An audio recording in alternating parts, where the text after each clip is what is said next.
Ever watch an anime where the villain kinda makes sense? Like they're doing terrible stuff, but part of you gets it.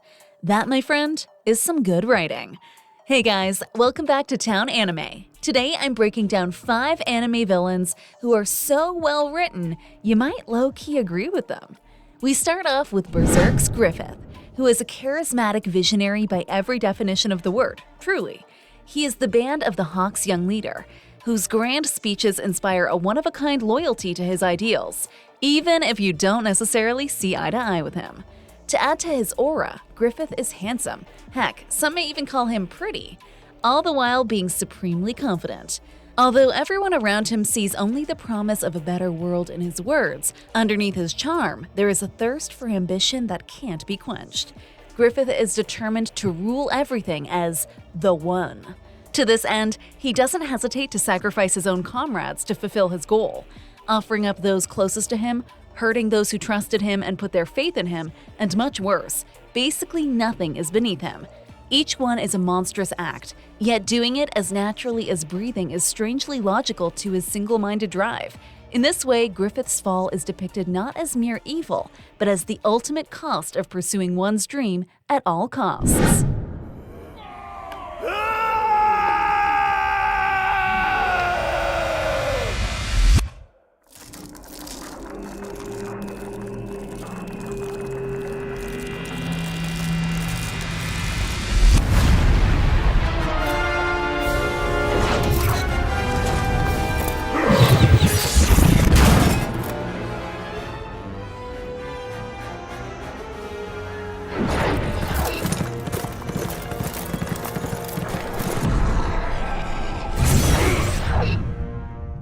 After his transformation into Femto, a demon-like god hand, Griffith gains terrible power, including godlike strength and the ability to reshape the world, but at the cost of his humanity.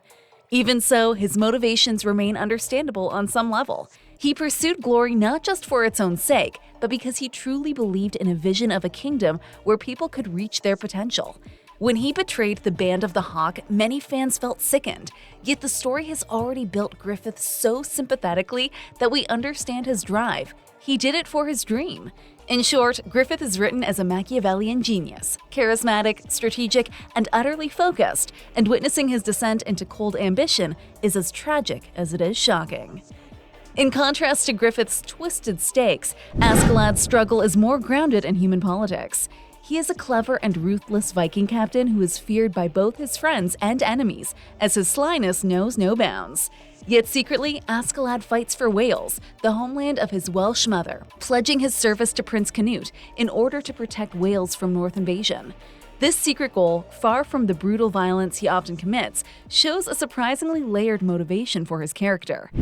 それでいいんだ。怖いからこそ価値がある。そうでなきゃ剣で飯なんか食えなくなっちまうぜ。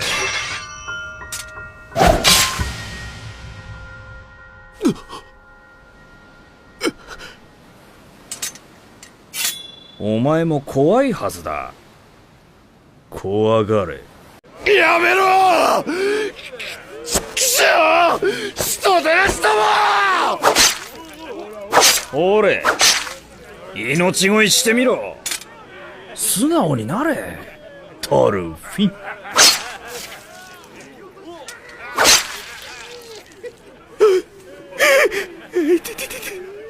早くしねえと小さい体がもっと小さくなっちまう。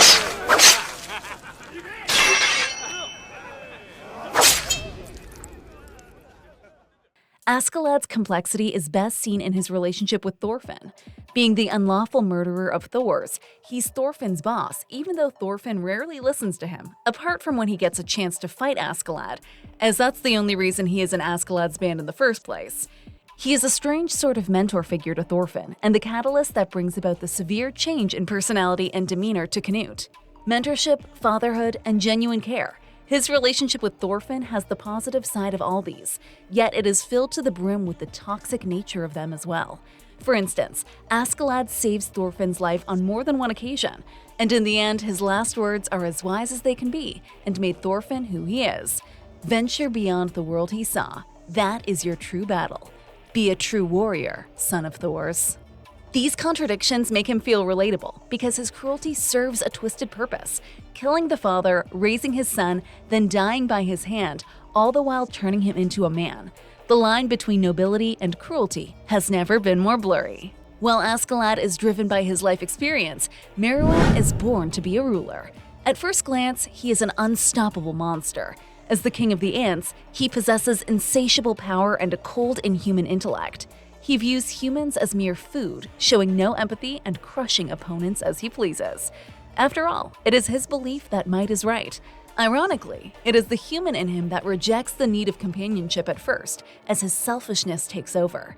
However, his character unfolds gradually and masterfully.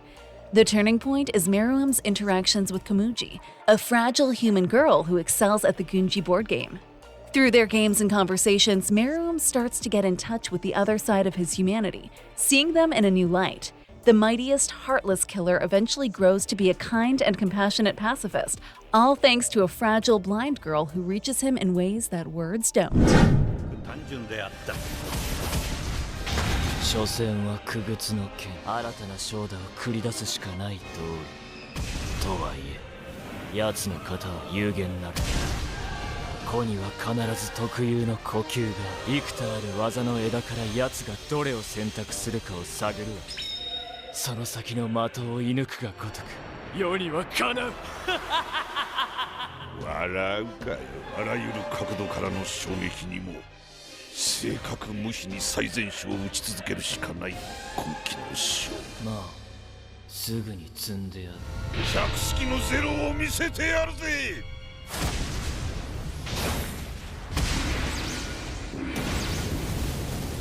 しかし止血しろ。In other words, Meruem changes from a monster to a tragic ruler who cares for his subjects yet has committed too many atrocities to be forgiven. He begins to question violence and power after caring for Komugi, asking what it means to live and what true strength is. A king who once loomed as a villain begins to shed his royal shell and show love, honor, and even sadness. By the time he succumbs to the after effects of the poor man's rose, you almost feel sorry for Meruem. The once untouchable Ant King dies in a human's arms, confessing both his name and his prayers. Yet even in this death, there's an ironic tragedy. Had Komugi not been close to Meruem, the radioactivity poisoning him wouldn't have killed her. For once he loved, yet it was the only time he shouldn't have. With this, we witness a being go from cold tyranny to genuine humanity, ending with a tragedy that is almost pitiable.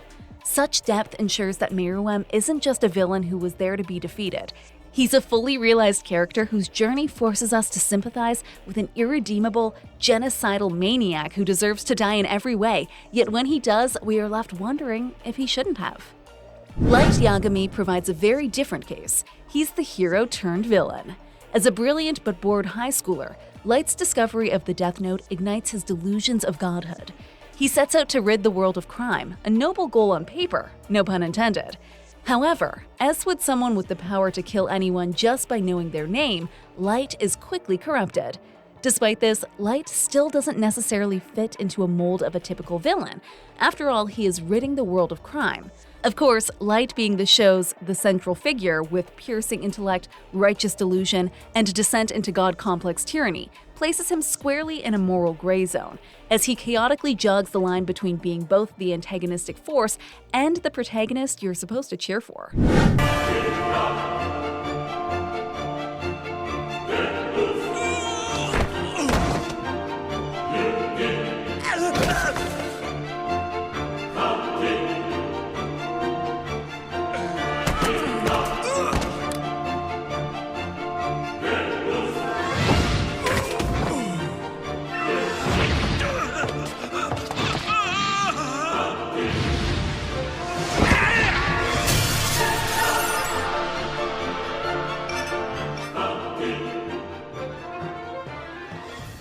Watching Light's descent into madness is a ride for sure. At first, we almost root for his schemes. Who wouldn't want a genius fighting injustice, after all? But as he develops a messianic complex, seeing humans as inferior ants who he can stomp on as he pleases, and starts killing anyone who opposes him, eventually even innocent people, the lines start to blur. This leads to Light's rivalry with L, which is truly the stuff of legends. A cat and mouse game where each step both of them take is as brilliant as it is amoral. From Light's perspective, he could be a hero, since he truly believes he is saving the world. This makes it easy to see why he feels justified. At the same time, we know his actions are horrific. The result is a compelling villain come messiah whose motivations to create a new world free of evil are understandable, even if his methods can't be condoned. Finally, we come to Johan Liebert, who may be the most terrifying of the lot because his evil has no clear rationale. On the surface, he is calm, charming, almost innocuous. But Johan is a moral void.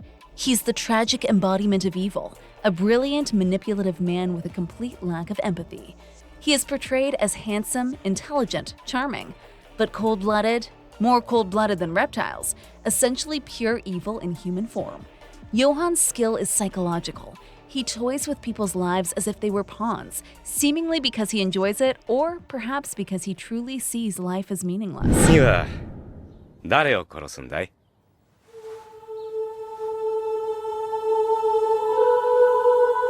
え？変な冗談やめてくれよ。やめてくれよ。夢から覚めたんだよ。疲れてるんじゃないのか？計画はどうするんだい？覚めたんだ。ちょっと待てよ。それじゃあ何のために僕はあれだけの資金を集めたんだ？夢から覚めたんだ。何のために僕は何人も殺したんだ？たくさんの終わりの風景。でも今は違う風景が見えるんだ。本当の終わりの風景。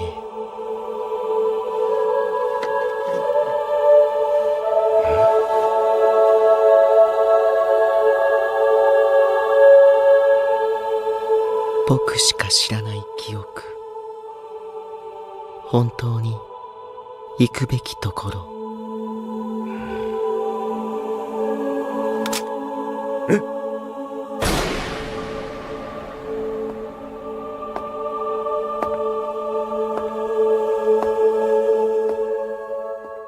Through Johan, the story of Monster constantly questions the nature of evil.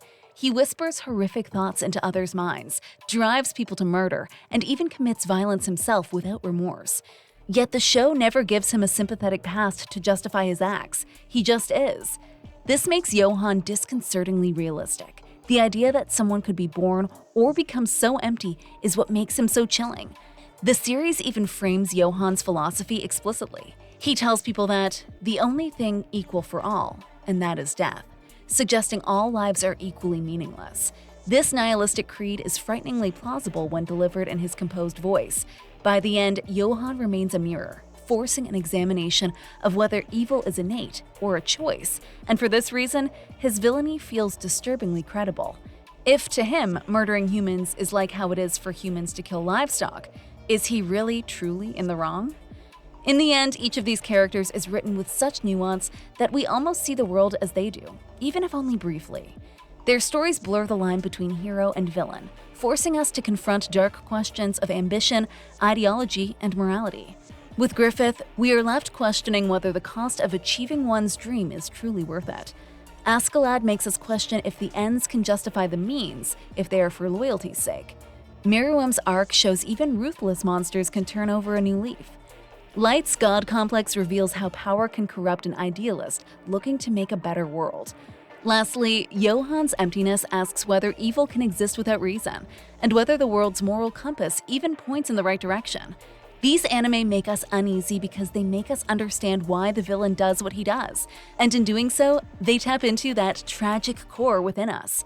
Though we never excuse their deeds, we recognize a piece of the human condition in each, and that is the mark of truly brilliant writing.